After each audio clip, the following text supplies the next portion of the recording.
महिलाएं एक healthy society बनाने में एक बहुत बड़ी भूमिका निभाती हैं। अगर इसमें हम महज कल्पना करें कि अगर उन्हें ही दर्द हो तो ये सोसाइटी का निर्माण कैसे होगा। नमस्कार, आज बात करते हैं कुछ females related chronic pelvic pain के बारे में।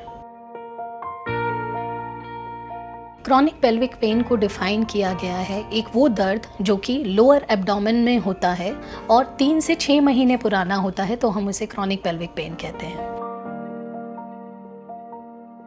क्रॉनिक पेल्विक पेन के साथ कुछ चीज़ें एसोसिएटेड होती हैं, जैसे कि कुछ क्रॉनिक फैटीग सिंड्रोम हो जाना, कुछ ऐसे मेंटल डिसऑर्डर्स हो जाना, जैसे कि पुराने कभी भी बचपन में कोई ऐसा फिज़िकल ट्रॉमा फेस किया हो या कोई ऐसे स्ट्रेस ट्रॉमेटिक डिसऑर्डर्स रहे हों जिसकी वजह से ये क्रॉनिक पेल्विक पेन हमें ज़्यादा हो जाता है।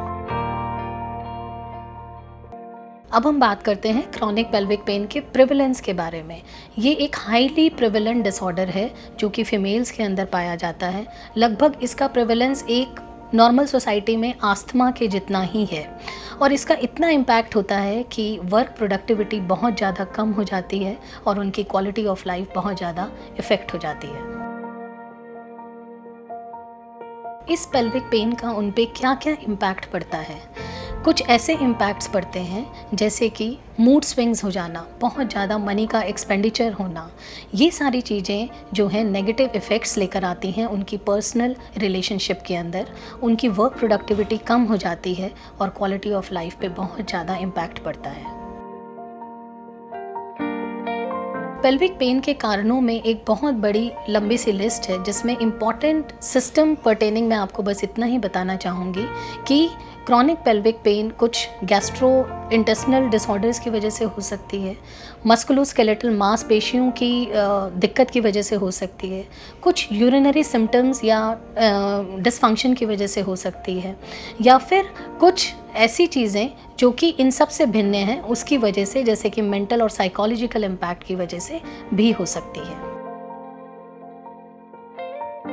तो फ्रेंड्स, क्रॉनिक पेल्विक पेन की मैनेजमेंट में आगे बढ़ने से पहले मैं आपको इतना ही बताऊंगी कि इसमें इवैल्यूएशन की बहुत अहम भूमिका है और इवैल्यूएशन के साथ साथ ट्रीटमेंट में खाली दवाइयाँ ही नहीं बट फिज़िकल थेरेपी और बिहेवियरल इंटरवेंशंस का भी बहुत रोल है।